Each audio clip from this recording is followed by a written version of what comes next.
Hello guys and girls, and welcome to episode 32 of the VR Inside podcast. This is a weekly VR, AR and MR talk show that is live streamed every Saturday on Nathie's YouTube channel. You can tune into the show live at 4 PM in Europe, 3 PM in the UK and 9 AM in central US. If you missed the live stream, you can catch up with the whole show every Sunday as I re-upload it to my own YouTube channel, Virtual Reality Oasis. Or you can check out the audio-only version, which is available on Google Play Music and on iTunes. If you've got any questions, comments, or feedback during the show, please put them in the chat, and we'll try to answer as many questions as we can. Now, this episode isn't going to be live. We have pre-recorded this episode as myself and the Zimmeister are going to be in London going to EGX Rezzed at the weekend. So apologies for that, but I hope you guys still enjoy the stream, and we'll try to get involved in the chat and interact with you guys as much as we can. So let me introduce you to the crew if you're new to the show. The first guy is the real-life Booker DeWitt. Of course, it is our Nathie. How you doing, dude? You all right? Yeah, I'm doing fine. Thanks for introducing me that way. It's an honor. Yeah, I'm going to start cosplaying soon. And yeah, the first one is going to be Booker DeWitt because he's like the main protagonist of BioShock Infinite. So yeah, duh, I would go for that one. So I got like a really awesome costume coming from Russia all the way over here. And it's gonna look amazing. Maybe I should just wear it in one of the episodes. You should wear it next episode. You know what? We should all wear our favorite superhero outfit. You know? Nathie, I'm already wearing a superhero outfit. Oh, sorry. Yeah. I'm definitely gonna be wearing Borat, like the green. Yeah, I wanted to suggest. I'm just gonna come as Gollum. So wait, Book of Wit or whatever this is, that's the Hobbit, or is that? No. Pocahontas. Pocahontas is the Harry Potter. Is the main character from BioShock, of course. Like Nathie's the biggest BioShock fan in the world. What? I played BioShock. There's no fucking Books of Wit in BioShock. No, the last one.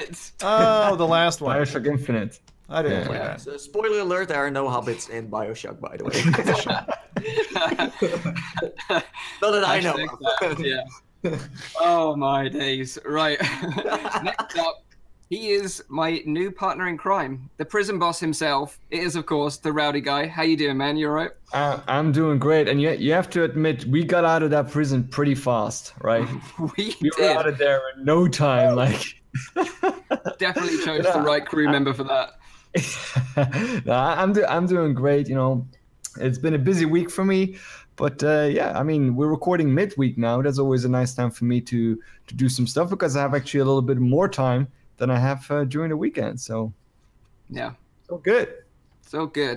So next guy, he lives his life quarter mile at a time and loves to go fast and furious. It is our resident Twitch streamer, Zimtok5. How are you, dude? You all right? I am beautiful. I am put to shame, however. Despite being the racing dude here, I've literally never watched any of the 8 Fast and Furious. So that is not a single one of them.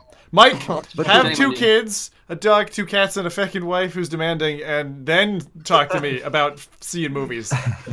But remember, broadcast them like every week on the television, you know. Oh my god. Well, yeah, but we don't watch TV. So okay. we just don't.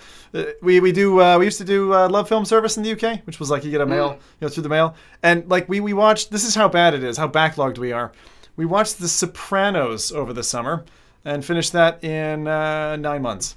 That's how long it took us to. Wow. That's what life with kids is like. So guys, wear protection. Word of warning out there. And last, but by no means least, myself, Mike, the bearded bald guy from Virtual Reality Oasis. In today's episode, we're going to be talking about jousting time. Are you willing to kickstart this jousting game? Well, we shall soon find out. Leap Motion, Project Northstar. Is this the AR headset we've all been waiting for? We'll soon find out. And the Infinadeck Treadmill, a VR treadmill that allows you to run like Wade Watts in the Oasis. So we'll be talking about that as well. So a jam-packed episode for you today. But first, let's find out what everyone's been up to in this very short week before recording this episode and the last live stream.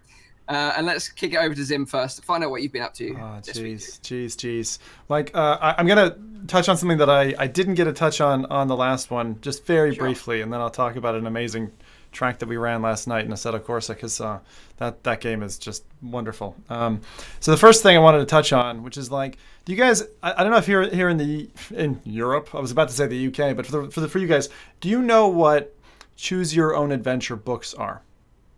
Yes. Yeah, like the classic books that you used to get in the library as a kid, and you'd say, okay, if you do this, turn to page such and such, and then you read on the story from there, and then it says, okay, you made this choice, turn to this page. Is that right? Yeah. The frustrating book series where it tells you to turn to a certain page, and then it's just a giant black hole. You're like, God damn it, I picked the wrong thing again. Just like that. So I played a VR experience that was like that, and that sounds really cool. Until you mix it with the fact that it was sponsored by Jeep. It's called Jeep Sessions, and you basically pick one of 2 sponsored vehicles from Jeep, and you go off, and a dude who looks like he's Hawaiian basically says, you got to pick one way. Come on, pick faster. You're like egging you on, and then you pick the way, and you get a little thing of a video. But even if you go with you can pick 2 dudes or 2 chicks, and obviously I picked the chicks, so I went with them. And then you get to see still a dude in the water. It's like, hey, hang on a second. Were they even surfers? What is this all about? But I don't know. Choose your own adventure, like, just as a thing. Like, I was really gelled with that as a kid. Like, it was like this whole kind of pathfinding thing. And I want to see it done right. I want to see it done right in VR. Something like that. Yeah. Where it is channeled, but there's multiple paths, and you kind of have to explore those paths. It's not just completely open-ended. I'd love to see that. It's like more of a curated storytelling experience. Definitely like something that is like a permanent decision. So if you make that decision, then that's it. You can't go back. You can't change your mind. Oh. And do you know we was talking about like Rush of Blood team with the Bravo team and all that kind of stuff? They made Until Dawn, right? That was one of those games that was exactly like that. Once you made the decision, you couldn't go back then and change it unless you just replayed the whole game again.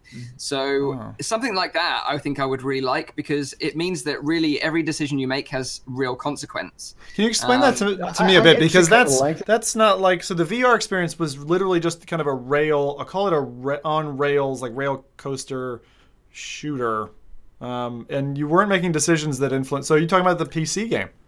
No. I'm talking about the PS4 game called Until Dawn. Sorry, so PS4. Until Dawn, Rush of Blood was the PSVR shooter, right? Like roller coaster shooter game. Yeah. But the game that sort of came before that was the standalone game on PS4 called Until Dawn, and it was basically like a teen slasher movie, but you head of the narrative and who survived, who died, but every decision you made was completely permanent. So if you killed off a main character by accident, then that was it. You were screwed. You couldn't go back and change it. Cool. You just had to play out.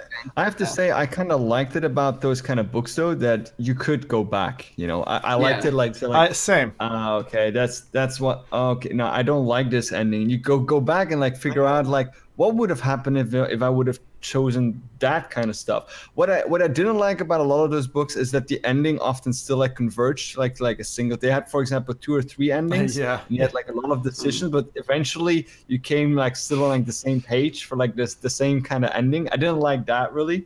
But it's like the ending was just like, and it was just a dream. But I do agree. Like we need more games where you have that like heavy rain effect where you decisions. And it's the same with like the game you guys played, Rowdy and Mike, A Way Out. Where you also make decisions, and in the end you're also like, maybe I should play it again, but now I should do that instead. Like. So I mean, that's a very cool thing that you can do also with VR. I think there are many possibilities. Oh my God. Heavy rain in VR. I would fall out of my chair for that. That game was so good. I mean, that was like the end of my. I was like at my wife's mother's house, my in-laws, and I was just like, I had time on my hands. She had a PS3, and I'm just like, all right, I'll download this and play this and blah, blah, blah. Oh my God, that story was beautiful. The bit with the saw type of section where you're at the desk and you have to choose all the different implements to try and that was horrible. It's all horrible. It's so great though, yeah. But beautiful. But yeah, if I was going to play A Way Out again, I would just make sure that Rowdy gets in the dirty laundry cart this time.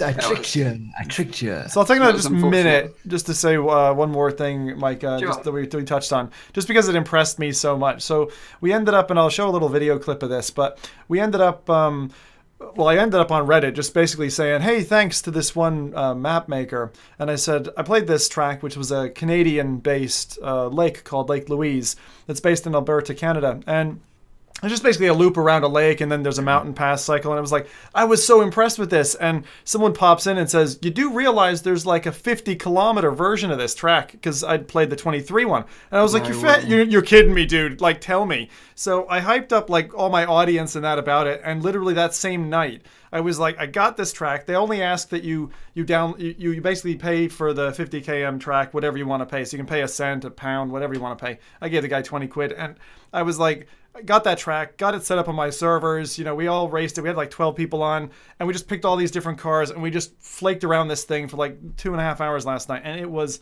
amazing. Like, to just do that with like all these different like old classic vehicles and out and through the mountains and everything. If anyone doesn't know about this and owns a Seto, you have to try it. We have a server online for it, so if you want to go on with the buddy, go ahead. But I had to mention that one. Amazing. Yeah, sure. Is this like a fan-made track then? Is it like? Yeah, absolutely. Really? Well, that's mostly what we actually run, Mike. So I mentioned, I think it was last week, that we have 42 different servers up, and of that, only about 6 of them are base game files. Otherwise, there's a pack of mod tracks that we have for download, and then you just can log on to any of those other ones. So that's why every 2 weeks we just kind of hop between different levels, but they're all what are called mod tracks. So they're made by fans, and some of them are just incredibly well done. But like you say, like even though they're just made by fans, they're like modeled after real life tracks, right? Yeah, the vast majority are, and some of them are what are called fantasy tracks, like never been done. But the vast majority are real. Like, this is a real place. One of my viewers tweeted me back a picture of her and her fiance out on a lake. On this lake. I was like, that's mad. You're just in the middle of that thing. That's awesome. And it's That's this so bright cool. blue color. It's just beautiful. Yeah, definitely like a... Go on, sorry, Nathie, go for it. Like fantasy tracks remind me of Trackmania for some reason. That was good but too. it's not that crazy, right? Where you like it's not quite that crazy. Also, like, let us know in the comments below who bought like a set of cars on the Humble Bundle last week. I'm very curious. Or one of the other racing games. I mean, there were also like Project Cars and Dirt Rally titles on there, and no Mario Kart, sadly. Sorry, no Mario Kart for the beginners. But we definitely have a small niche of people that follow us that are very into sim races, so they really do appreciate this kind of feedback and information about sim racing, definitely. So let's kick it over to Rowdy, find out what you've been up to this week, mate. Yeah, I haven't played that much. I've played this week with you, Mike. I played in big screen together. We played A Way Out, which is actually a 2D game, right? I mean, we found a way to play to play 2D games in virtual reality and still have a lot of fun, actually. So what we basically did was Mike made this like virtual room in which you had like a big giant virtual cinema, and we loaded up a 2D game on that cinema, and we found a way to kind of like make it so that we wouldn't have any lag, but we could still play in split screen with each other. So it's a cooperative game. It's a game in which you are tasked to like escape from a prison, and there's gonna come a large part after that, but we haven't gotten that far. We actually just played it up until the part we got out, and people were saying that we got roughly 25 or 30% in. Yeah, about 30%. Yeah. But we had a lot of fun playing that one. It was basically, I was the good-looking Italian guy with the big nose. It was a bit rowdy, so it was like very suiting to my character. And Mike was also very much in character. He was the guy who thought he was very irrational and thought that he was. Funny fact, by the way, the good-looking guy, he's the developer of the game, so he's actually like one of the.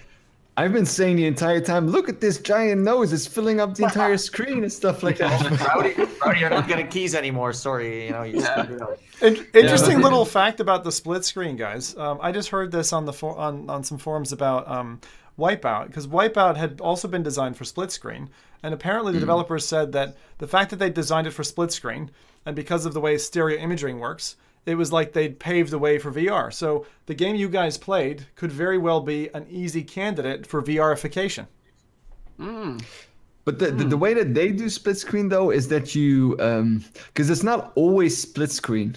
Like sometimes when something happens on the other screen, the screen will like switch over and maximize it on that. It's very filmic in a way. Like it's like watching a comic book basically. Cool. And each one has their own character that you can see, but you can also then see what the other character is doing at the same time. So it's not split screen in the way that you see the same thing on both. But it's like really awesome to see like a local split screen game, but also like an online one, because my friend came over to my house to play it and we played it next to each other. And I can tell you, like, I'm sure that both ways is like a total different experience. So by going into VR, being there together, but kind of not being there is like a really strange, cool like mix, you know, where it was such an awesome experience because, you know, Mike is so far away from me, but when we're playing together, we have like little avatars in there, so we're even looking at each other when we're talking, which is such a strange experience because it's all happening in real time. We have no lag or anything on the screen. We even had that one thing that you can see on Mike's Twitter and Facebook page where we had to like time the run like upwards. We had to like do like a jump like back to back trying to climb the wall, and we had to time that together, and it was hilarious because at first we messed it up a little bit, but I mean we didn't have any like lag or anything like that, so we did manage to get that right and get all the way up there. So that was actually pretty awesome. I really the best enjoyed thing that. as well, like I totally enjoyed it as well. Like the great thing was as well, we had our separate screens up as well, like our second screens, so we could see like the chat live and interact with all the people that were watching the live stream. So like we'd be playing the game, then I'd quickly look and then see the chat and then interact with them, then go back to the game. And loads of people like really got into it. Lots of tips. Yeah. So now that we've just broken out of prison, we definitely want to go back and do some more. We definitely need to do that. A lot of people have been asking it as well. And then the other game that I played was Island Time VR, but I don't think it's a game I'm very good at. It's a game where you need to survive on an island, but it's like a very small island. It's like, you know, the size of your room basically, and you need to like get some stuff out there. You need to cook some fish, and you need to catch some coconuts and eat them up, and that's basically it. It's just like a timer, like I'm interested. Like so many minutes. I'm interested. I'm interested. You're interested? Yeah, I love survival games. Well, it's not really like, I wouldn't say like it's a lot of like crafting and that kind of stuff. It's basically just putting two things together and you get like a spear. It's like a racing survival kind of game. You know what I mean? Arcade. And it's like, it's got this talking crap that is like funny in the first 5 minutes, and then it gets like seriously on your nerves because it keeps on blabbing. But they did that with the intention, of course, of being annoying because it's like constantly talking. Crab Trap? It's called Carl. Call the crap. Close. Carl You also have very original. You have Anna, the shark, and Steven the seagull. My interest is waning. My interest is. Oh God, Steven the seagull! Didn't we have a VR experience with that guy? Yeah. No, not Gary. The seagull. Oh, Gary. That was Gary. Yeah, that was his brother. That was Steven's brother. Hello. All that needed was just a double barrel shotgun, and I would have been happy. Yeah, but you can't kick the seagull though. Good. Definitely. So not one to try then, Rowdy, huh? Don't do that in real life. I tried that too. Didn't work out well. Real story. I used to do that, Mike. I used not kicking seagulls, but I used to put stones on crabs' heads as a kid, and then inevitably one took all of that part of my thumb away because I had it in my hand for a family photo, like a giant hermit crab. Put it behind my back. And in the middle of the photo, it had clamped down on all that flesh, and I just, reaction, pulled it away. I mean, it was so much exposed that when I took a handkerchief from my dad, wrapped it around, instantly, the whole thing went red. That's how much I was bleeding. It was, Wow. Oh, wait. I think I see something on my, it's yellow icon. Thanks, Zim. Oh, yeah.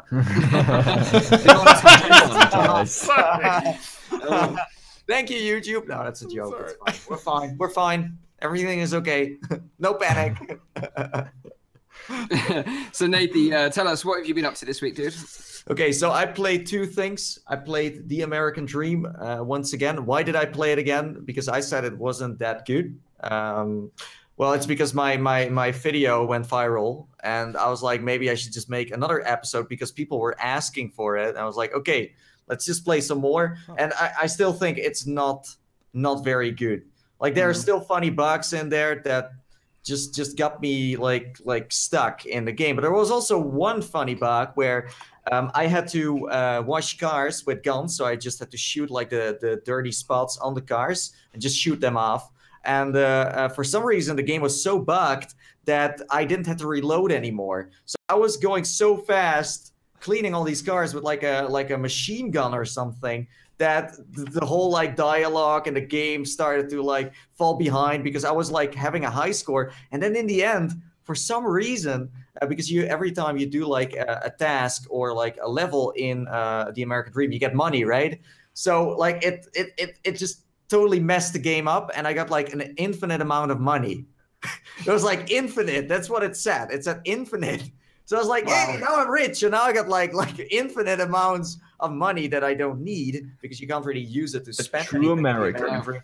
But that just shows again that it's not working properly. And as Mike also said, that's capitalism. Nathie, no, that's capitalism. That's pure capitalism. That's perfect simulator. Okay, sure. But we made like the same joke at like the same time. That was good. High five. Oh, wait, this way. Other way, Rowdy. Other way. There we go. Bam, nailed it. But as Mike said, it's like more like a talking dog simulator game than a real like. You can't really do much. You more listen to everything. But I did make babies with guns as well. That was like interesting. So yeah. But then you need to watch my video if you want to know how that works. So if you want to see how American babies get made, then watch my video. I also played, Planet of the Apes. As you guys said, it's not very, very good. Start is nice, super, super duper cool. Also, what I want to say is that the detail of the fur, wow. Oh my days, that like they nailed that part. But did you see that you could even increase that detail in the settings? Yes, I did. You couldn't turn off the comfort settings. Well, that's what I wanted to say. Like, you can't change any of the comfort settings. So let's say if you want to jump or you want to run, you have like that little like vignette. How do you call that? Like that. Like around you, and I don't know. It broke the immersion. Plus that whole Wilson's Heart part where it shows you a ghost ape of where you need to go. Just spoils the experience a bit for me. Where it's like, oh, now I know what I need to do next, and I can't just be free in my own decisions. So yeah, I would say don't buy it, and I don't know, like that's all I have to say about it. About Planet of the Apes is like, having played the game and being again like you, disappointed with the game, I really wanted to watch the final film, which is a war on the Planet of the Apes, because I'd seen the first two films but I hadn't seen the final one. So I actually watched the final film, and like the thing is, like, the movie is actually really good. Like, I really enjoyed the movie. Like the Andy Serkis plays like Caesar, and he does like a fantastic job of it. Like, the motion capture is incredible, and apparently like Imaginati, the studio that made this Crisis on the Planet of the Apes game, is actually partly owned by Andy Serkis, the studio. So it's a shame that it was disappointing. You should make a Spiegel simulator next. That's what I would recommend. But last but not least, it's funny that you mentioned the movie. After I played the game, I did feel like I wanted to watch the last one as well. So it does have its positive effects, movie-wise. Yeah, I recommend you do, because it's a great movie. You'd like it. What was the second one? My God, I don't remember. So it was Dawn of the Planet of the Apes, War on the Planet of the Apes, and Rising of the Planet of the Apes. The newer ones, you mean, not the classic? No. These are all the remakes. So there was the classic, and then there was a new trilogy.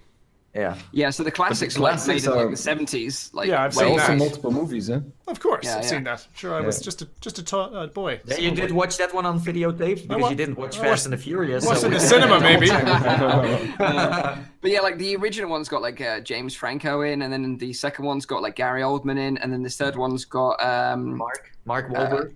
Right? The second one's got Mark Wahlberg in, and then this one's got the Woody Harrelson in it. So Woody. Great lineup of characters. But yeah, so is definitely amazing CGI. One point from what Nathie was saying, just a quick one. I saw in a newsletter for the team behind I Expected to Die, which is Shell Games, they actually mentioned explicitly, and this is the first time I've heard a dev team say this. They said, for those who don't know, I Expected to Die is a game where you basically sit in a chair and you kind of use a telekinetic ability to pull things and push things, and it's a room escape game basically, which is really good, very worth doing. But they said we wanted to avoid teleporting because we think that should be avoided. So we implemented telekinesis so you didn't have to teleport. And given how early in the cycle of VR content that they did that, I mean, they're great. They really do some amazing games. And if anyone's ever watched Jesse Schell, one of their, I think he's their CEO, actually speak about game making and his forecasts and projections and stuff, really worthwhile videos to watch. And I think a lot of his projections have been coming true. So they obviously kind of are a step ahead of a lot of other development studios. Master of the metaverse. He's a future teller. Yeah, he seems it. The metaverse. Yeah. But yeah, a bit like Nathie, I checked out The American Dream as well, and I have to say, I think it's actually my most disappointing game I've played this year so far. Like that's how disappointed I was, because the thing is, the trailer portrays a completely different game. I think, it portrays this game that is a satirical look on US gun culture and how, like, you use a gun to solve every problem. And I don't mind that. I think that's quite funny. And it had everything from like changing a nappy to flipping burgers with guns in the trailer. And I was like, this looks really, really fun. And the game just simply isn't that fun. Like 70% of the time, I don't know if it is actually 70% of the time, but it felt like 70% of the time you were just listening to Buddy the dog talking at you, basically. And then the other 30% is the shooting part, which again isn't that fun. Like the whole pacing of the game is just way off. Yeah. You feel like you're just standing there doing nothing and you're not a part of the game for such a long period of it. Yeah. But I did like the fact that it was a sitting game and you're sort of shuffled from level to level in this little cart. That was kind of fun. And the reload mechanic of, the magazine kind of pops out of your chair and you kind of do it in slow-mo.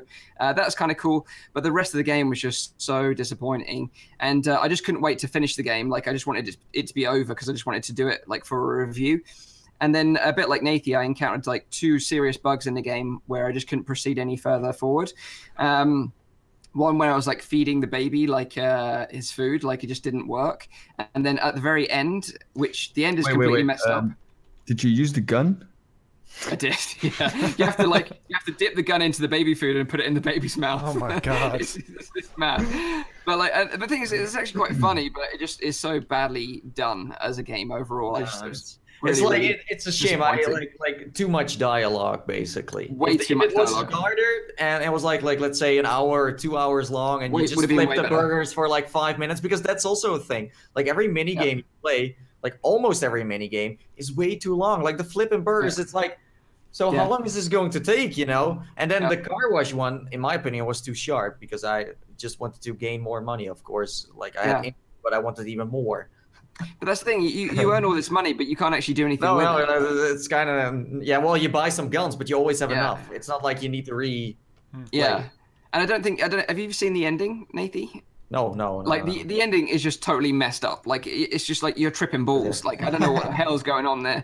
But again, I had a bug at the end, and then I was just like, no credits rolled or anything like that. I was just like, so what? I'm just stuck here now in like purgatory. It's unfinished. It feels unfinished. There is something going on with that game. I don't know. Yeah, it was such a shame. But yeah, out of all the games that I've played that I was really excited about, this one definitely the most disappointing. Not even Jumanji? Oh no, that was from last year, right? Or was it this year? Wait, so you're... No. The thing is, I knew Jumanji was going to be bad before I even played it, so that's different. You don't even count that one as a game. No. Like, I was actually genuinely excited about, like, American Dream, but it was the biggest disappointment so far. So yeah, that's what we've been up to this week. So let's start this one off with some quick news. We've got a few topics of quick news before we move into the main topics. The first one is Zuckerberg obviously getting quizzed by Congress over the data breach at Facebook. It's kind of loosely related to VR because obviously Facebook owns Oculus.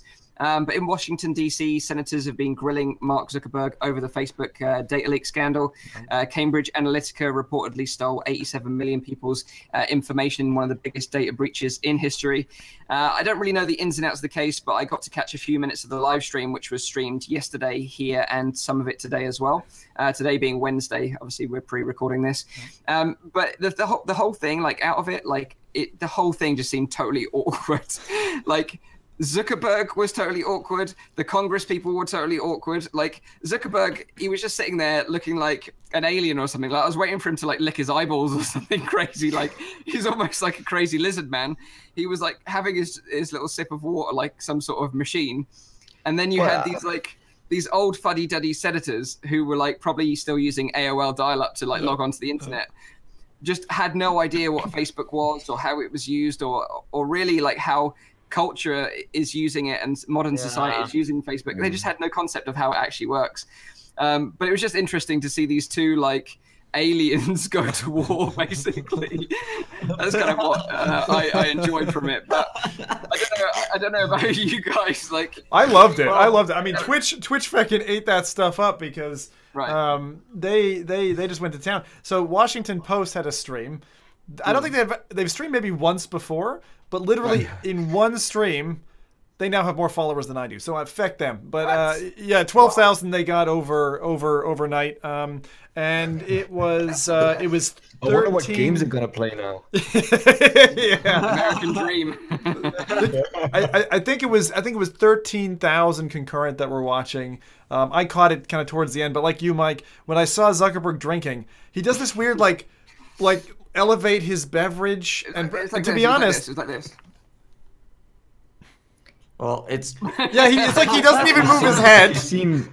Have you seen Trump doing it? Yeah, I mean, maybe it's like an American thing. Like, not that bad. I don't know, but if I was being grilled by so many senators and like, you know, they were all staring at you, I'd probably be drinking a bit funny as well because everything and everyone is watching you. Like, it's feel bad crazy. For him. I did feel bad for him. He was sitting in this like little chair and like a desk, and it was like people like all like around him. Cameras everywhere, like You looking at should have like that. seen the photo. I don't know if any of you guys ever played like an instrument. Like piano, guitar, or whatever, and when you do it like the classical way, you have like a recital at the end of the year, and they would put like a piano in the middle of a stage, and you as a little boy had to go and sit on that piano, and then the entire jury would sit like on top, like sitting. I think that's how he felt the entire time. Like, no, I can't make a mistake now. I can't make a mistake now. And it feels so weird to see that. You gotta give him the props for just sitting there because he didn't have to. He did it well. I think he did it well because the stock price has shot up again after the interview as well. So that's interesting. I didn't know that. Also, they're back to 30% before Cambridge Analytica happens. So that's because everyone's waiting. Investors are waiting. It's the same thing that happened here in Scotland with the referendum came, because everyone was holding out of their houses, going, "Are we going to break free? Are we going to break free? Oh, we didn't. Okay, now we can sell." You know, and so like everyone just surges out. Same thing with the stock price. So they just went like investors are holding and they're like, you know what? Okay, nothing bad broke, so let's just buy. You know, it was brilliant. Also interesting, they were talking about Palmer Luckey as well. Yep, they did. Yeah. Because they wanted to say that it wasn't politically motivated that they fired him. Is that what they were trying to say? Why did that question even come up? Because it had nothing to do with I just fell on my chair. I was like, hey, finally something I recognize as a... like, whoa, hey, look! There were a lot of questions there that did not matter. There was this one guy who was asking how Facebook made money since it was free. That was hilarious. He was like, we use advertisements. He was like, I see. But that's the thing. People have a lot of power. They're from the old media and they're sitting there for such a long time. So in the end, it's kind of like new media tells old media what to do, but also the other way around. Because I mean, so I don't know. But I mean, the backbone to a lot of this, and it's actually something that I'm a bit of I won't say an expert in, but I've been kind of in it for like the last year. Is this thing we have in the Europe Economic Area, the EEA, called GDPR.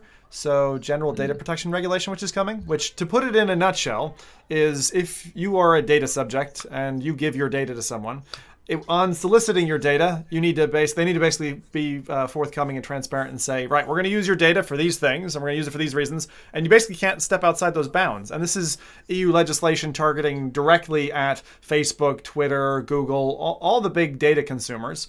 And it essentially means there's a few things that are there, but it's data protection by design. You can't just be handing data off to somebody else. And one of the important things that people need to know about, no matter the service you use, is you will have a right, if you're an EEA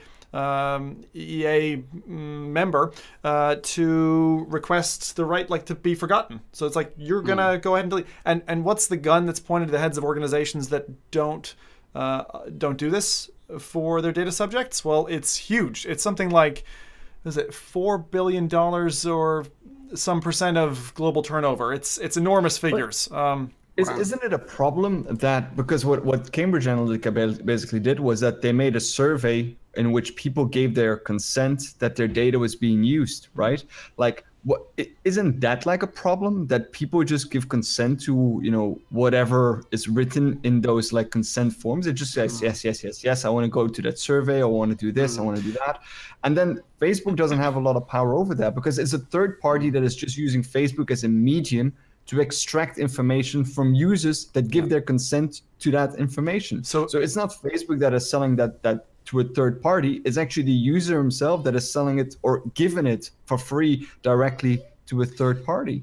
But the interesting point was, like, that Zuckerberg mentioned that they do have all this information, like, or a lot of this information in their terms of service, but no one actually ever reads it. That's the thing. Like, when you sign up to things, no one ever reads the small print. Like this, and that's what you. How many apps and like third parties are there that, like, when you can sign in with Facebook, you can log in with Facebook, you can sign up with Facebook, and as soon as you do that, you know, you get like a, do you want to give this application access to this and this and this and that? Who reads that? Nobody reads that. But I mean, it is a little bit also like the user's fault then not to read those kind of things. I don't know if you guys ever watched a South Park episode where like Apple updates its terms of use to like that everyone who accepts the terms of use can like become like a human centipede for like a program. And like nobody signs it except for like 3 people, so they make like a human centipede of them because they agreed, and they were like, but nobody reads the terms of service. Everybody reads the terms of service. That's kind of what this entire discussion was about. But do you think, like, do you really care about, like individually, do you really care about what information they hold on you? Like, that's the thing. Like, I mean, we're all public figures here. Yeah. But the stuff that I, at least, I don't know for you, the stuff that I share on my social media is stuff that I don't mind being shared. I would never share something in which I'm not really comfortable with knowing that everybody could figure this out.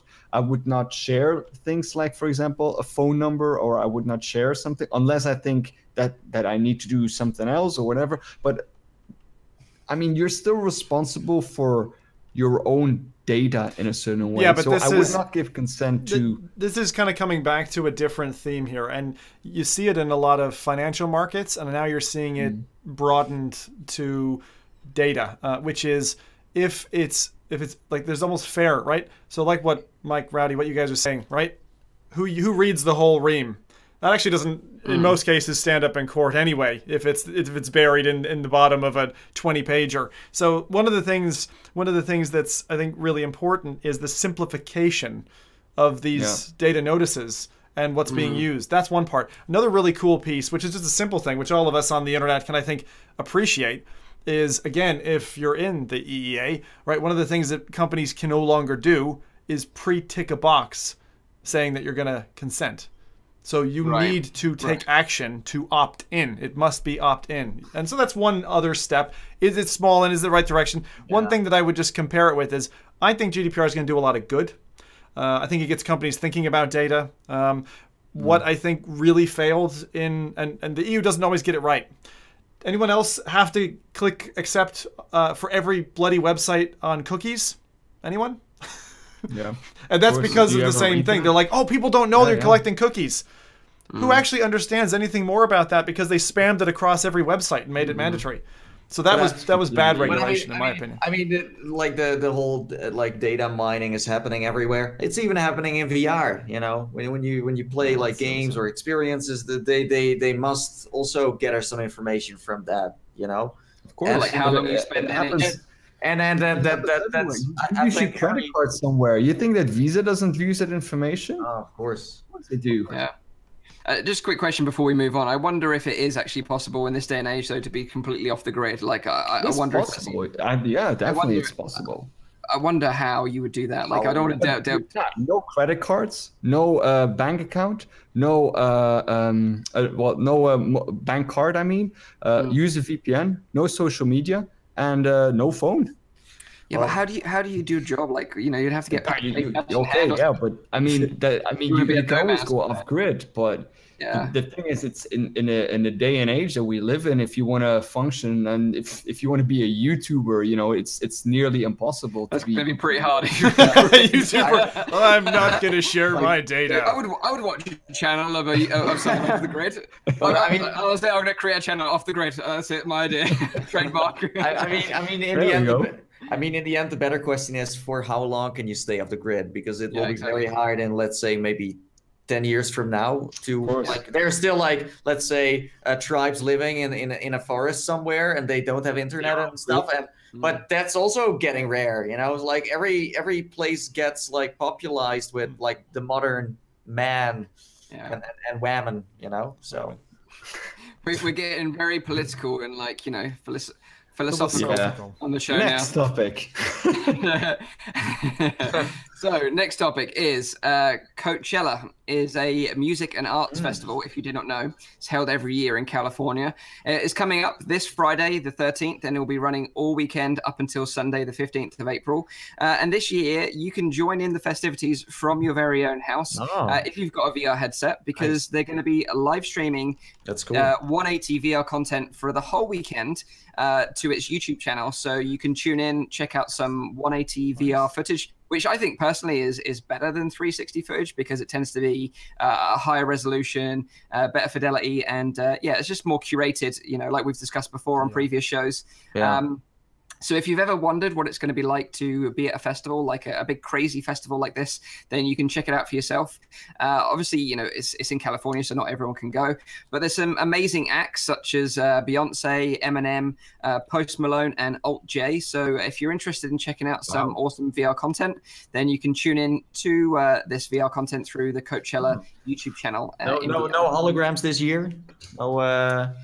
Well, you never know. What was it? Tupac? You might make a return as a hologram. You never know. Did you ever watch that, by the way? I thought it was like one of the most amazing. I did. That was sick. That was so sick. I've always been a big fan of Gorillaz. And they've done like some amazing stuff for that. I'm listening to them in my car right now, actually. Yeah, have you guys ever seen that video clip they made, like one of the last ones where they did like a 360 and you're flying through space? I watched it in VR. It's freaking trippy. Yeah.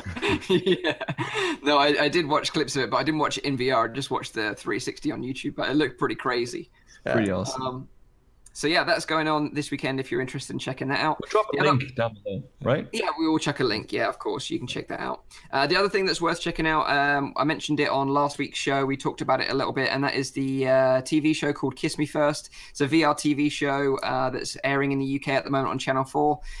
It's out every Monday at 10 p.m. in the UK, but it will be coming to Netflix very soon. It's kind of a fictional show, but it's like VR meets Ready Player One meets Black Mirror. It's got like a real dark undertone to it. Really, really cool. The second episode was on Monday just gone. I got to check it out, and I really enjoyed it. The second episode was a bit more interesting than the first, and it's definitely ramping up to something even bigger. So yeah, if you're interested in VR, then I would definitely check that one out. I watched the first half of the first one. I was dead tired that night, so unfortunately I fell asleep for the second half, but I did watch the first half. You said that the headset was rubbish, and you're like, oh, fuck the headset, it's like the DK one. I think it's not so bad, actually. I really liked the way just the characters interact and the way that they broadcast the main character and the way she looks like in real life and then she looks in the virtual world, and then the interaction is, I don't know how they did it. They must have had a good animation budget, because for this being a UK only program, it's proper. Like, it's really well done.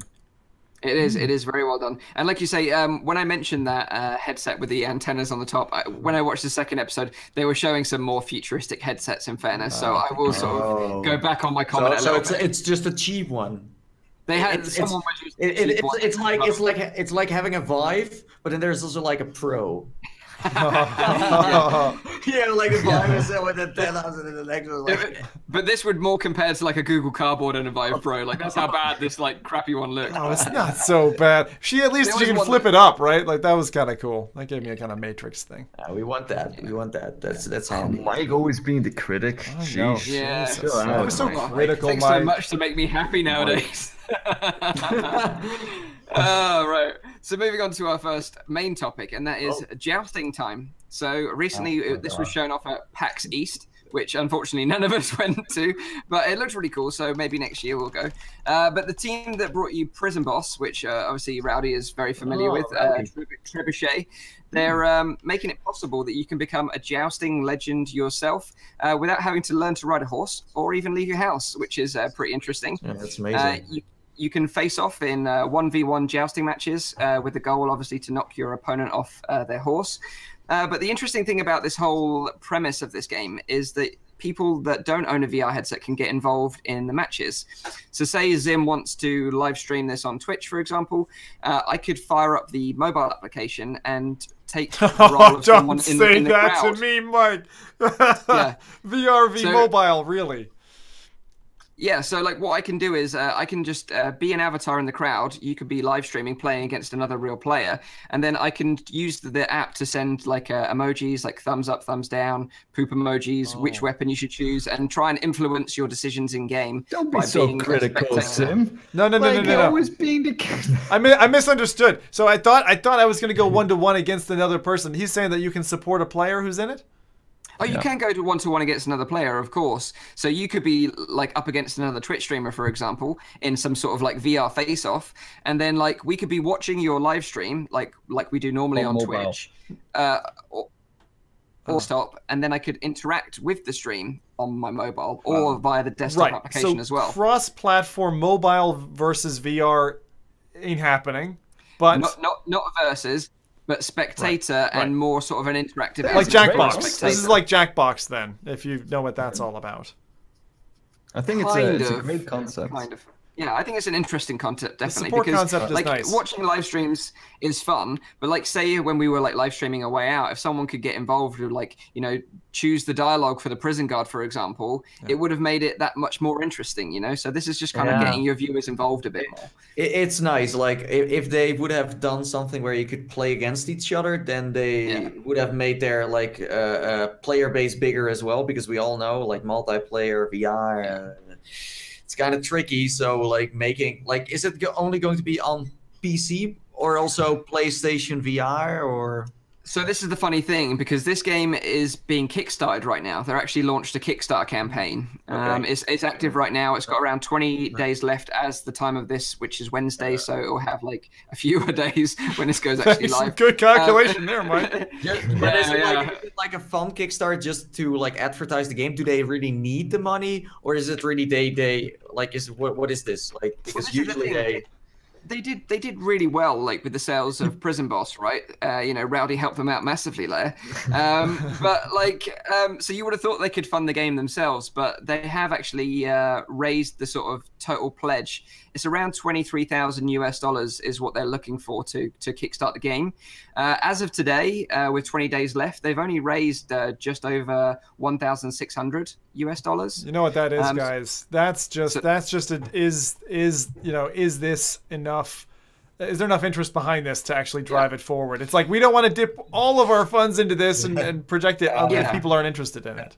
Yeah. Because 20 grand is nothing for a project, Mike. I mean, that's... Yeah. Well, the thing is that the demo that they've got is pretty functional right now, because they were showing it off at PAX. You know, like PSVR Frank and Caleb from Reality Check VR. They were playing the game together, and they were sort of pretty positive from what I see. They were very enthusiastic on it. Yeah. But how many VR games really get like successfully kickstarted? I haven't seen many people doing that in the first place. Plus, like, let's say if they put Prison Boss on like Kickstarter, would it have made like 25K, for example? No way. No, I don't think so. But now, of course, because it went onto YouTube, it had like that viral potential, and then Rowdy played it and others and became really popular. But then still the question is, did they sell well? Because I have seen a lot of games go viral on YouTube, but in the end, no one bought it. It's more like people watch it, but they do not own a VR headset. So that's also still a thing. But I think it did pretty well. I mean, it's, like Rowdy can say something more about that, I guess. But yeah, it's like the Happy Wheels effect, right? Like everyone liked watching Pews play Happy Wheels, but no one actually bought that game, I guess. Yeah, they sent me an email, actually, the developers from Jousting Time to announce the Kickstarter, and they were actually very happy with how well the Prison Boss did it. So I don't think that they're I think they're doing fairly well for themselves. But I think indeed, like Zim says, they're trying to see if there's a general interest for this, just to see as a project. They've made a demo now. So that's basically what they say on their Kickstarter as well. So why do we use Kickstarter? We've built a solid demo. We've tested it internally and have had already many jousting tournaments at parties already, and the reactions have always been very positive. We are now ready to turn all of our work into a fully fledged multiplayer experience with your help. This already exists, though. That's the only thing. You know, I don't know if Nathie's played it, but there was a demo that came out in the DK2 days that it was 2 castles aside from a 3-part kind of segmented delta of land where you had like rivers to cross and stuff, a couple of towers, and what you would do is you'd start off on horseback on either side of the castle and you'd race at each other, and you could control the horses, like going through forests and stuff, going at each other. You could pick 3 classes. You could pick, I think it was a dude with a sword on the horseback, a lance, or a bow and arrow, and it was multiplayer, like 3v3, 4v4, and that was really good. It was quite rudimentary at the time, but again, I think if I was to draw a graph of like interest over time, like they I don't think they kickstarted, but they tried to garner interest through like trailers and stuff, and like people got interested in it, and then it was like waned again. So I'm nervous about a multiplayer only title, if that's what they're shooting for. That's the thing that I found, because of course Prison Boss was single player and it got a huge successful in that part, also because it was injected with like that special kind of humor that they were having. So I'm expecting to see that in this title as well. But indeed it was a single player experience. This is a multiplayer experience, so a lot will depend as well on the crowd that they can draw in, because if there's nobody else to play there, I don't know how they're going to solve it. I don't know if there's a single player variant or if you can play it against an AI, or I don't know at this point. Maybe because they did have such success from YouTube and everything else, maybe they're catering this game to those kind of people that would play it. That would be smart to do that. Yeah, that would be smart to do that. It's still risky. But Playtime's an issue. Like, look at a successful multiplayer VR game that does well at almost every convention I go to. Gang Beasts. They VRified it. They have 2D. You can sit there with your buddies, split screen type of thing, and you're just playing away. Or you can VR over, online. And some people would say it's third person.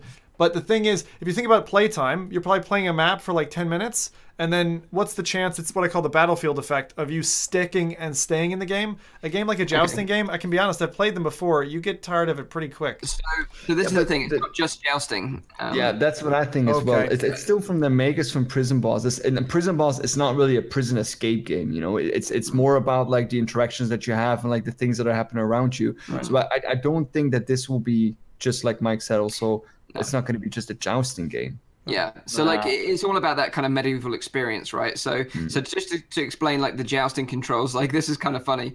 Like with you control the horse with your left hand.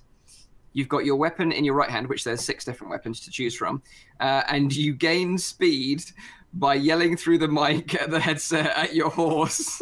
Really? Yeah, so this is kind of what I mean about they're almost catering this to Twitch streamers and YouTubers to make this kind of fun game to watch and get involved in. Yeah, but I mean, I've seen that before where developers make a game that is specifically targeted to YouTubers. We have seen a lot of those games on Steam. And like, I get it. It's nice and it does very well like promotion-wise, because you will more map your company than really the sales of the game, I think. Because in the end, like sales-wise, it's not going to be like most YouTubers that hype a VR game up are, first of all, not VR YouTubers, and second of all, don't have an audience who own a VR headset in the first place. They just like, as Rowdy mentioned last week, that first-person view where you can just role-play with it is just super fun, but it doesn't bring you sales. So I think more like exposure is the thing here then, where your company's more like, oh, so the Prison Boss game is from that company. Oh, and they now also make this game. So then people are like, oh, maybe I should also buy that one then. But for like the facts here, but this is Steam Spy, by the way, it says that Prison Boss sold around 4 to 5K copies, and that's pretty good. 4 to 5,000. Yeah. For a VR title on Steam, it's not bad. That's not bad at all. From an indie developer, But with this game, like I said, it's not just jousting. There is a feast area, which is like a kind of social multiplayer part of it. So you can chat, eat some food there, hang out, or just challenge someone to a joust. You can call someone out and say, hey, let's solve this on the course and joust it out. But it also like just for like not just for VR YouTubers and content creators on Twitch and everything else, but it also seems quite a good one for like VR arcades or like that bar in London, what is it called, the VR Concept, where they have events. This would be like a really cool game for that kind of thing as well, because everyone could see it and get involved. But like I say, it's a Kickstarter campaign. If you're interested in backing it, go and check it out on Kickstarter. It's called Jousting Time. They've obviously, if they reach their goal, they're going to have stretch goals. Right now, they're aiming just for PC, so Rift, Vive, and Windows Mixed Reality. But if they get enough funding, then they'll look at doing a PSVR version as well. Is there anything you get when you fund this, or is that not? Yeah, so there's tons of unlockable stuff. You can have your name in the credits. The basic very basic package is like £7 or $10, but it goes up in obviously pledges. You can get T-shirts, you can get your name in the credits, you can get to make an avatar, you can do all sorts of other stuff as well. So but if you're no interested, pillows. No pillows, unfortunately. That's a Mike. Give them a suggestion. Yeah, maybe. Yeah, marketing 101. Hello. Right. So moving on to our next topic, which is Leap Motion, Project Northstar. So this is actually pretty interesting. This isn't to be confused, by the way, with Magic Leap. They're obviously developing their own AR headset. It's a completely separate company. They're doing their own thing. Yeah. Leap Motion are the ones that originally sort of got involved with making finger tracking and hand tracking in the it was like DK1 days. Is that right, Nathie? Or DK2 days? Definitely early on. Yeah, I think it's DK2 days. Like DK1, they were still like I played a lot with the Leap Motion with like the DK2. Not so much now anymore, but with this thing coming, I'm like, oh, okay, now we're talking. Now we're talking. And that's insane. Like I actually bought a Leap Motion as well, and I used it on the CV1. And I think the only ever experience I ever actually used it in was Altspace. Altspace had finger tracking and hand tracking. Am I the only one here who doesn't have a Leap Motion? Do you guys all have like 6th Sense controllers as well? No one has 6th Sense controllers around it. It's like that comment that I saw one time, like someone saying like that he was playing with the 6th Sense controllers, and he was like, "Oh wait a minute, that's that other dude that bought like the 6th Sense controllers as well." But Mike, can you tell the listeners how like the Leap Motion is looking like again? Because it's kind of like a small thingy on your front of your headset. Yeah, so right now, the Leap Motion as it stands right now, this isn't the headset that they're launching, but the Leap Motion is like a small USB device that you can attach to the front of your VR headset, whether you've got a Rift or Vive. Zim's demonstrating it right now for the video watchers. But essentially what it does is it uses clever technology to sort of have a look at your space in 3D and can track your finger and hand movements. And it actually does it like pretty accurately, actually, and it was really, really impressive technology. In the demo, you could use your fingers to pinch out and make cubes and hold them and do all sorts of funny stuff with them. But the unfortunate thing was it was a development kit. It was never actually like a consumer product, so it was never really implemented in that many like games or experiences other than Altspace. I think Altspace you can use it in Altspace and Altspace. No, they had like Altspace. If you went to their website, and also Oculus Share back then, they had like a Leap Motion section with lots of stuff. There was like a lot of stuff you could play around with. Right. Like the one where you were in space with like little toys you could touch with your fingers. It was like one of the most popular but ones. Were there any games that were not based on the fact that there was like a Leap Motion thing? Like you could, because the only interaction you could have in those kind of demos that I saw was like you could grab things, you could throw them away, you could make them bigger. I I played one where you could be like a wizard and you could do like spells with your fingers and you could like shoot fireballs. That's cool. And also like whack-a-mole. There were like a lot of like games, but just little demos, you know. But not so much like now, right? Like, there's not really anyone saying like, "Oh yeah, we've implemented like leap motion in our game." I'm surprised if someone buys one now. It's still like a $15 thing, and it's kind of fun to have. But it's not like everyone is still talking. Like DK 2 days, it was like hot stuff. But this is really interesting, right? So not only are we going to talk about Project Northstar, but I was checking out their website today to do some research, and they're actually working on mobile VR implementation. So what they're doing is making sure that a mobile version of it integrates with Android VR. So any Android VR-based VR headset, which pretty much all of them are Android-based, the Go is, Gear VR is, Daydream is, all of them are pretty much. You can actually use this Leap Motion mobile VR attachment, and that could implement finger tracking for mobile VR headsets. Now, what's interesting about that is because mobile VR is obviously limited to a single controller that's only 3 degrees of freedom, whereas if you've got actually fully fledged finger tracking for 2 hands, well, that could open up the floodgates for all sorts of games and applications on mobile VR. And it's going to drain the battery even faster. Oh, you're such a pessimist, Renee. Yeah.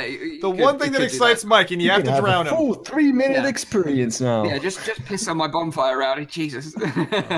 But yeah, like it is cool. It is cool. It is pretty cool. So like whether it'd be good or not is another thing, but it actually got me quite excited too. The prospects of using this technology on a mobile VR platform I thought was quite interesting.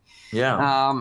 But yeah, let's talk about like Project Northstar, because this is their latest headset. It's a fully fledged headset design. And this is what they said in a statement announcing this new Project Northstar this week. They said, the coming of virtual reality has signaled a great movement in the history of our civilization. We have found ourselves the ability to break down the very substrate of reality and create ones anew, entirely of our own design and of our own imaginations.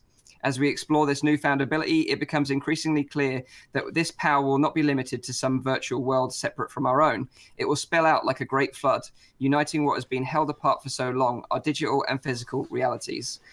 Was it like written by like Tolkien or something? Oh my God! I thought it was a pretty epic speech. It's like an emo teen wrote that. I agree with you.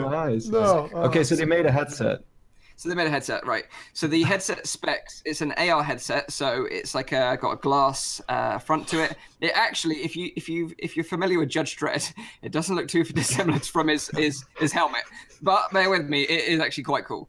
So it's got 2 low persistence 1600 by 1440p displays, pushing 120 frames per second, with a field of view of 100 degrees.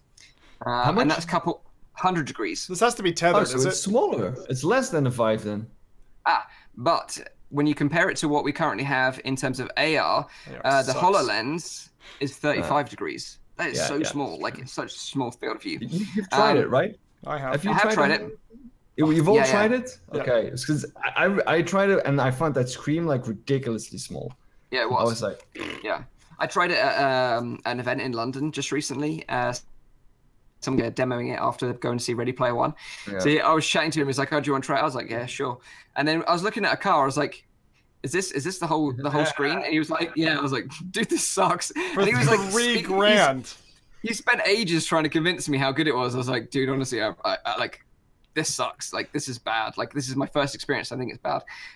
But so yeah, 35 degrees of the HoloLens compared to like this 100 degrees of the. Of course. So hang on, one question before you move away from your demo, Mike. I'm really curious. Was it just the car thing you did, or did you see like an integrated spider demo or anything like that, like where the wall breaks apart and all the AR kind of integration with the environment? Because that's pretty neat.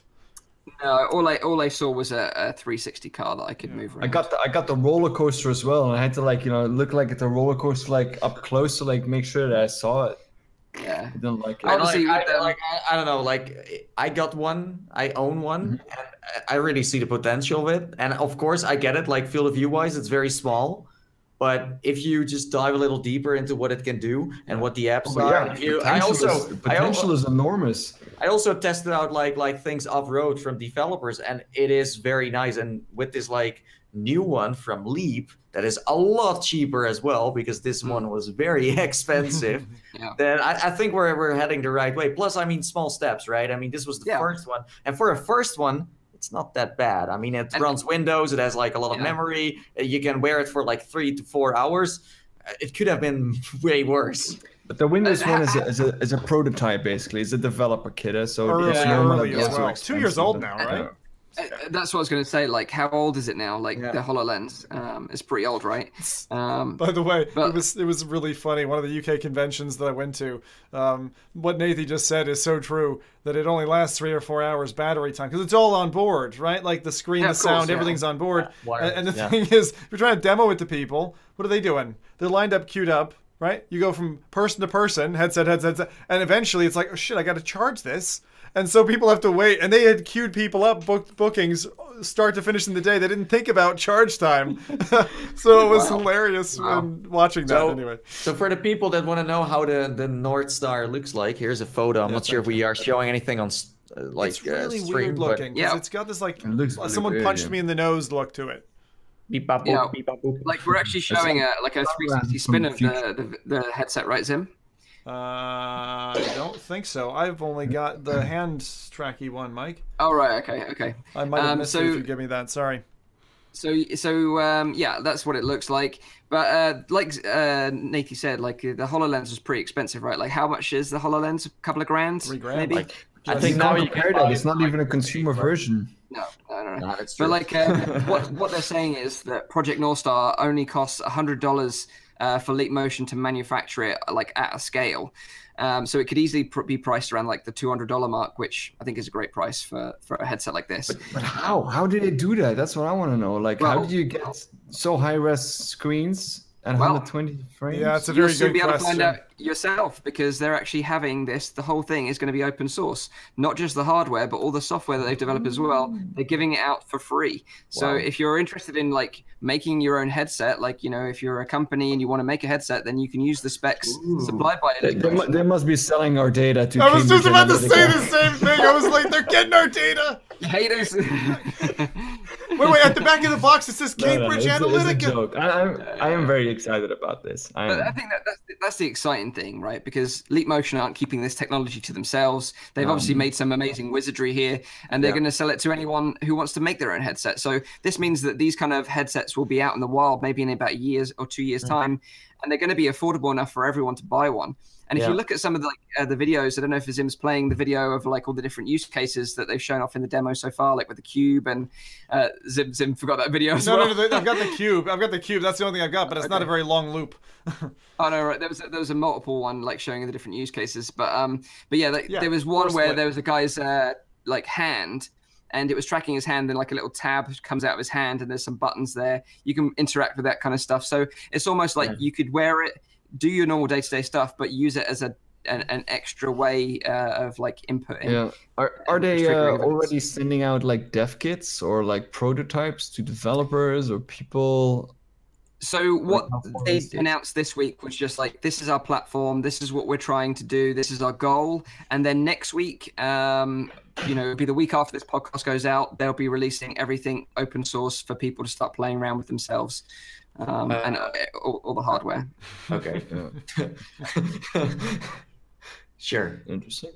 So yeah. Before we move on to the next subject, 2 years ago when I tried to leap, I did something that no man had ever done before, and that is this. So I tried to track my feet with the Leap Motion, and I don't know if you can see it that well, but this is what happened.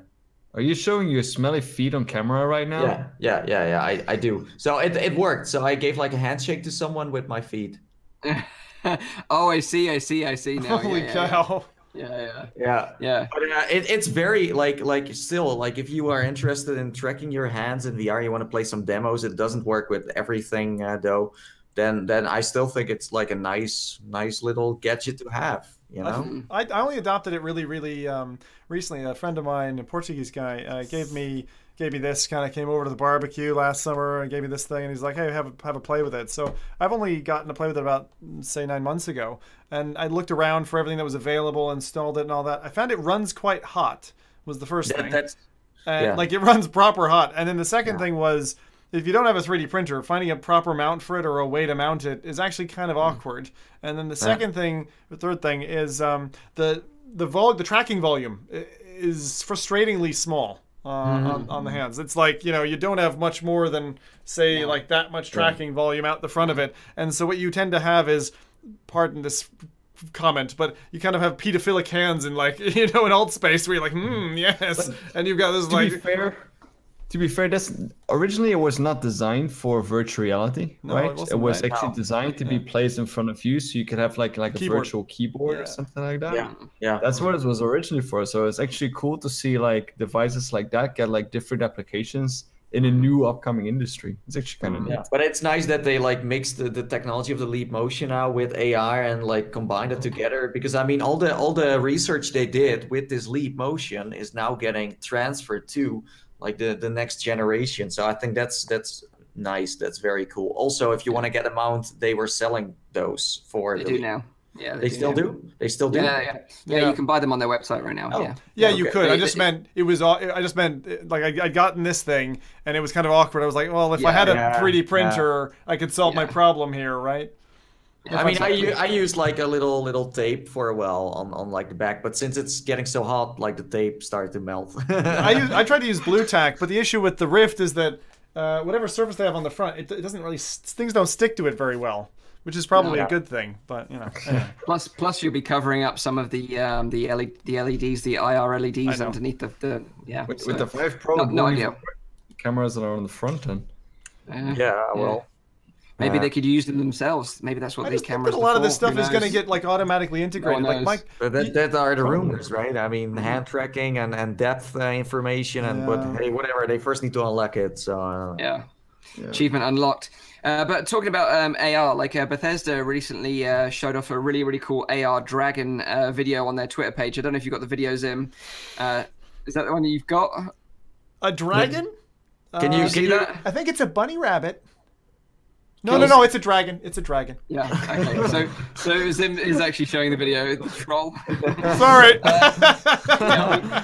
We nabbed the video to show you, but like I thought it was like a really impressive AR video that they were showing off. Obviously, you know, Bethesda making Skyrim, and you know they're pros at making dragons. But this is what AR should look like. Like I thought it looked really impressive as an AR demonstration, right? I was sold the second I saw. I was like, "You kidding me? This has got to be CGI." And the fact, the way the shadows fall on the table, it's a really short little clip, but it's Alduin from Skyrim, right? Is that what it is? Yeah, it's basically the final boss dragon from Skyrim, is what it is. Mike, our Skyrim experts. Yeah, exactly. Yeah. That looks legit. Freaking awesome. Yeah, that's what I meant. That's exactly how I reacted. Too. Like, I would be scared if I would see this on my, like how it moves, like the animations. So impressive. So impressive. Wow. Yeah. And that's kind of like the bar, right? If all AR can be like that good, then I'm sold on AR. Yeah, my reaction to this was very simple. It was right. You know, before I saw this clip, I was like, AR is kind of meh. The second I see this clip, I think I can now have a pet dragon like that looks this good. I'm sold. Like, just give me that headset. I'm done.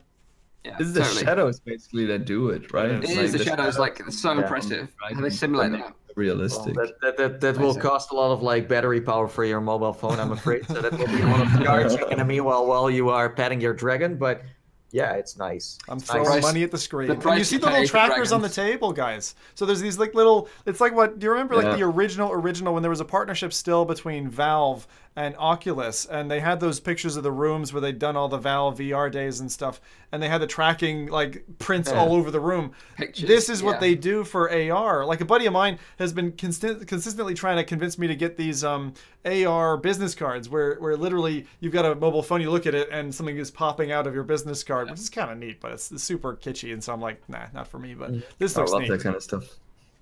Yeah. Soon we can have a little mic on our table telling us stuff, you know? It's, like imagine like you have like a business card and it shows you like a little avatar of yourself, like saying like, "Hey, come visit my channel." Mike is like popping up out of the card. So bright, guys. And then he throws pillows at you, you know, like into your face, like, "Hey, free pillows, free pillows. Oh, if you want to have more, go to my channel." Frankly, when you said that thing, buy one yourself. When you said that thing, Rowdy, I only thought of Paradise Decay. I thought his little 3D animated model, like popping off a business card, like that would be PD. Who mods for the show? Yeah, and we thank you again, PD, for all your hard work. By the way, really appreciate it. Yes. So moving on to our final topic, which is the Infinadeck Treadmill. Like, I don't know if you guys remember the scene in Ready Player One where Wade Watts, he goes into his little hideout. He's got his little, sunken treadmill into the floor. And then he, before he, puts on the headset, runs in each direction like a little hamster. It looks so freaking cool.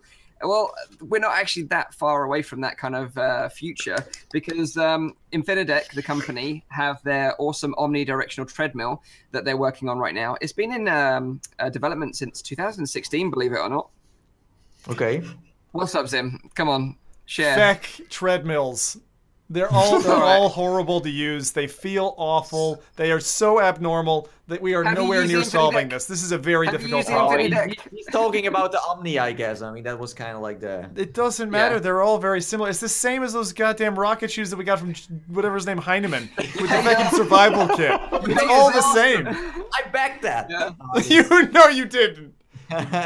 No. So what would, I'm intrigued. What do you envisage the future to be like then, Zim? If you don't want to use the treadmill, what are you going to use? This is a very difficult thing because you can solve the problem here is you can't solve your vestibular system if you don't actually move. Yeah, I agree. You can't resolve that. I think this is not a simple problem, and everyone's I'm again kind of what Rowdy just said.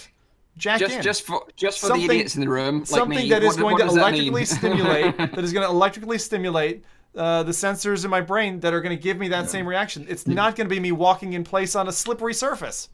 Yeah, the thing that I mean, it is a step forward. I do think that it is again a little step forward. But the thing that bothers me the most is running uphill, running downhill, doing stairs. All of that kind of stuff is not going to work with this. It's going to feel very strange. It's going to feel very strange. You spent 20, 30 years, right? Getting used to what it feels like to walk around the place. Yeah. You can't just fool that in 2 minutes. Yeah, but it depends on... If it's a treadmill that I don't know what things pop out where you can step on and stuff like that, I would think that would be much cooler. Yeah. And there are stuff like that already. Yeah? Not treadmills, but you can have It's basically, I need to look up the video and I'll show you guys some other time, but it's a 3D ball, which has you can manipulate it, that ball. And then someone on the other side who has a similar ball can put his hands on there and feel how you are manipulating it in real time. So people are feeling each other's balls. yeah, that's what everyone wants. Right? We need more females on this podcast before we talk about this further, guys. But I think treadmill-wise, I think it depends on your expectations. I think this is very nice. It's not a slippery surface anymore where you have wearing shoes again, where you're it's kind of silly and it's clumsy. It's getting a lot better now because as far as I know, I'm not sure. Mike knows this for sure.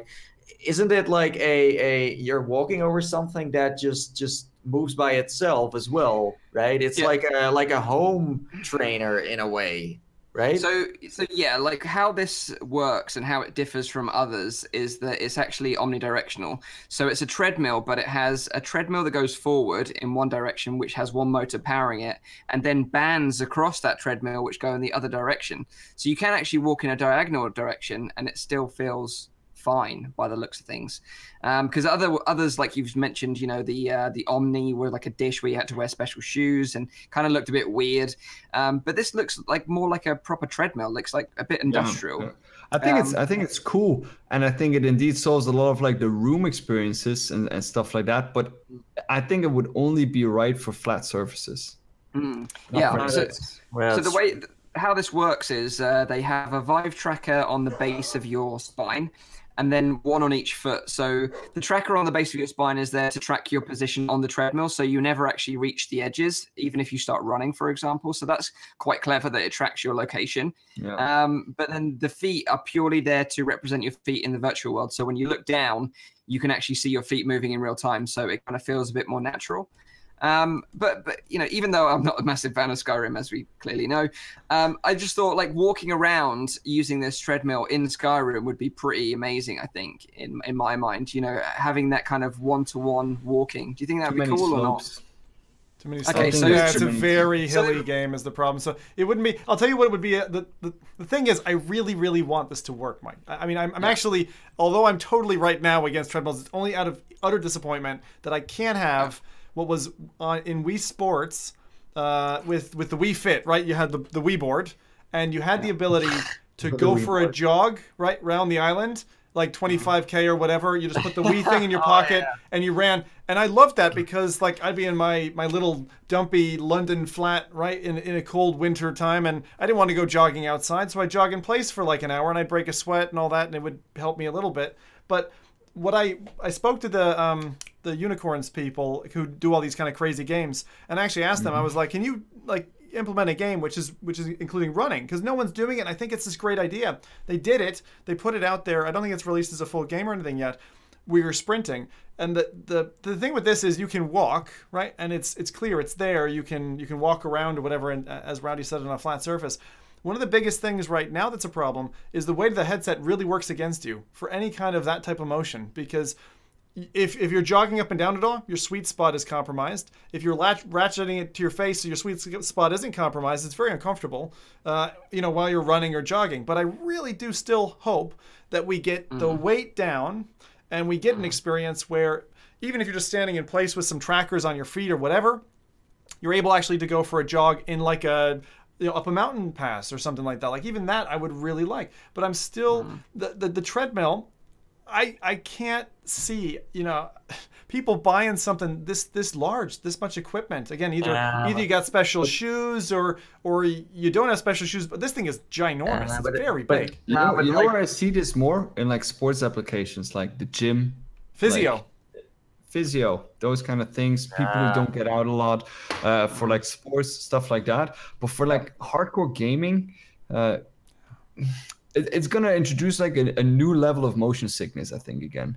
Like, people get motion sick from like just like pulling a controller. There are people who are gonna get motion sick from this kind of stuff as well.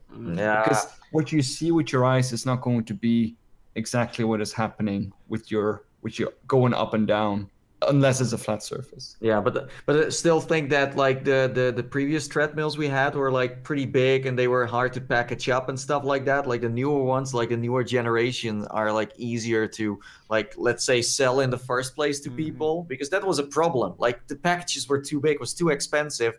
Also, like Catwalk VR is is going to come up with like a mini, so it's not that big anymore. Of course, it's still big, but it's getting smaller. Plus, I think that the people who are going to invest into it do know what they are getting into. Might get a little motion sick at the start, but you can get used to certain things, and I don't think everyone is going to get motion sick. Plus, I think like we do need people investing into this, because the moment people do invest into this, we get better treadmills or something, as Rowdy said, like something that actually manipulates the service and actually builds things in front of you that just looks at the game, how it's built, and but I think like I think it's very important to have R&D, but I think it's also very dangerous to bring out a product on a market and then have people realize, oh, this does not work how it's intended. VR doesn't work, or treadmills don't work, since I do think there's a potential for this, but I think it needs to be brought out at a point that the technology is there as well. And I mean, I can imagine that it's not as large anymore as it is, but it's still motorized, so it has to be of a certain size. It's not something that you can just hide away. Or this just sounds like something for the early adopters. I think the early adopters do know that this is going to be a thing that can also be immersion breaking. But on the other side, if you run on a treadmill and you go down the stairs, then yeah, that doesn't line up. But if you just stand there and do it, it also doesn't line up. So it doesn't really. Of course not. That's why I'm saying, like, it's going to introduce a new level of motion sickness. It's not going to be, and it's still different from when you push because we're all gamers. We've all been playing so many games. We know that if you push a controller, a thumbstick forward, you move forward. For us, that's probably already less motion sickness inducing. But if you're actually taking those steps, going down a stair, and it's not lining up with what you're actually feeling, it's it's gonna be really weird. Yeah, initially I was disagreeing with you, Rowdy, but now that you've kind of talked it through, I have to say that things like that have triggered me in the past that way. So I would agree. It's funny you mentioned that because I had a few friends over a couple of days ago, and we were just checking out like a load of VR stuff. They'd never tried VR before, and I was introducing them slowly, but we ended up with Farpoint at the very, very end, and I hadn't even played Farpoint myself so I didn't even know that it was like smooth locomotion. But they were getting pretty rough by the end of it. I thought it was great, by the way.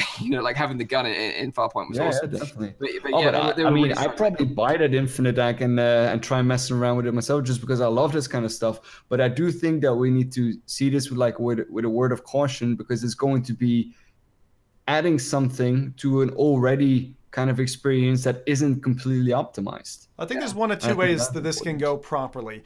Number one, the DDR route. You have a very simple, kind of almost throwaway type of thing that's bundled with a game where it's got perfect software integration. You know what you're getting. You're not getting more than that. You're not getting less. You're just getting this thing. You throw the mat on your thing. You can pull it out in the middle of the summer, play it once, put it back in the cabinet, whatever. You want a dance mat? Is this what we're talking about? Yeah, of course I want a dance mat, Mike. I'm a fucking Dance Central pro here. But aside from that, you've got... I actually never played DDR, by the way. That was my wife.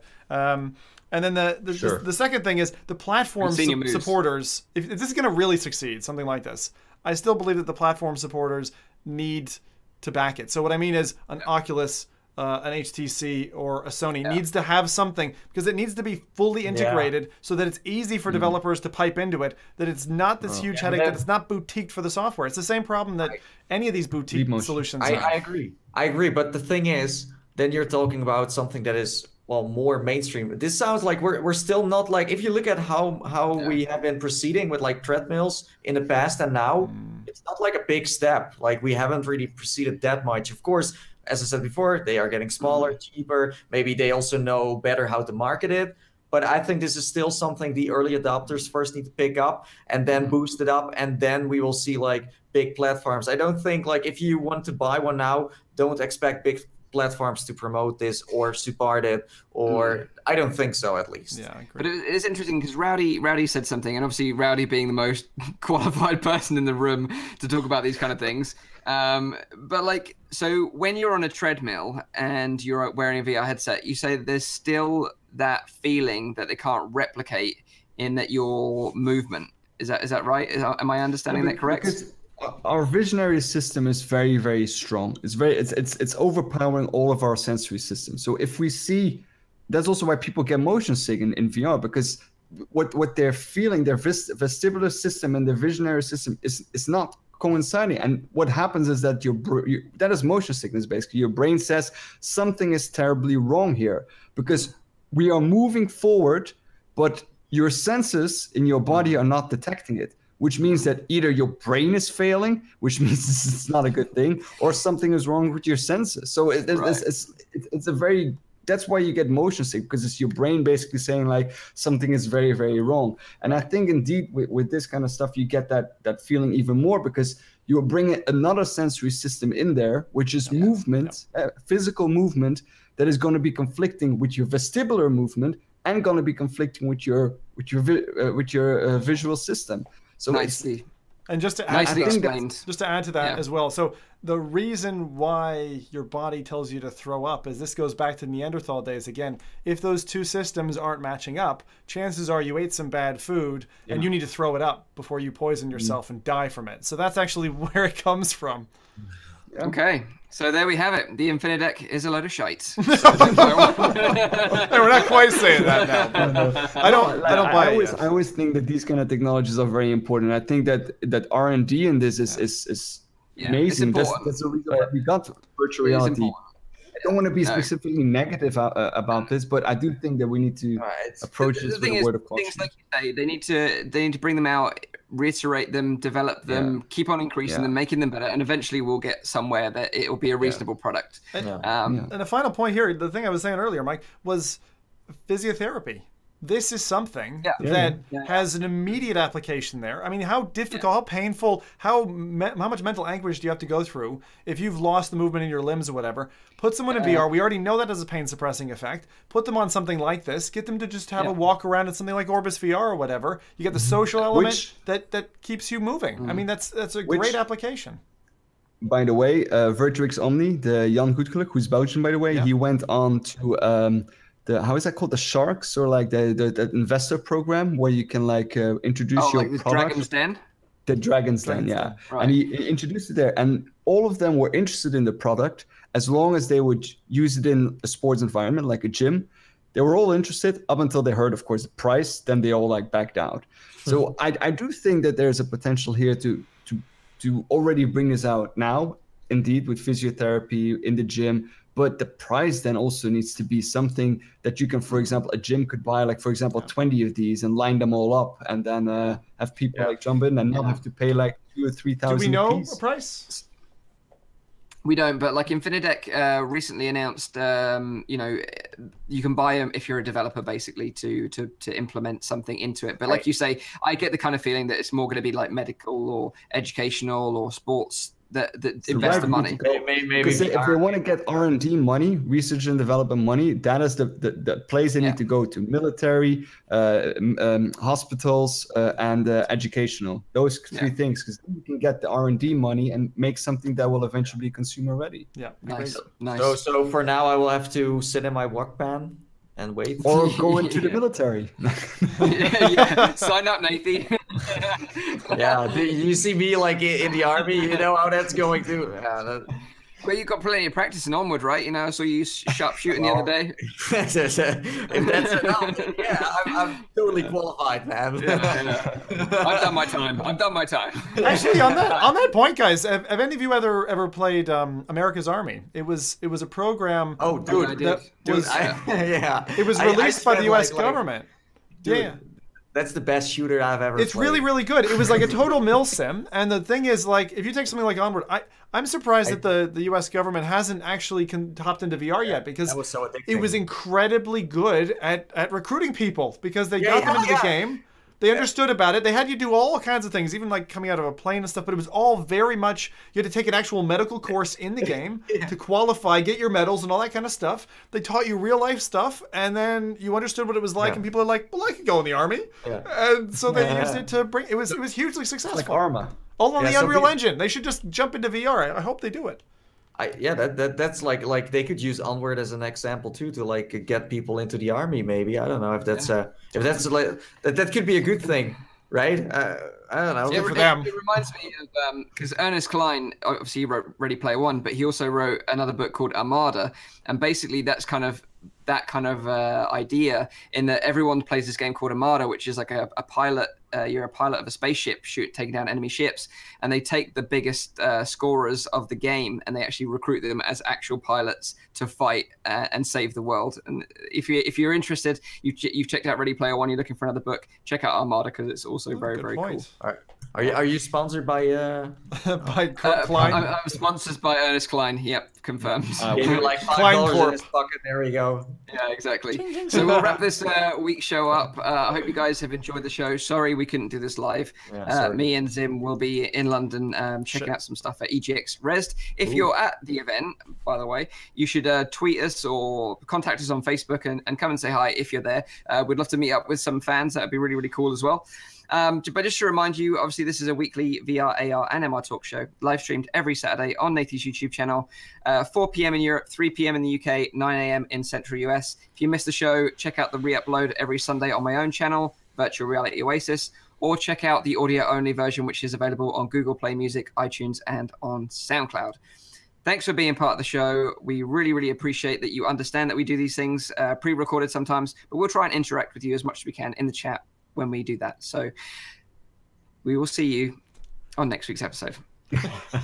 Bye. See ya. Bye.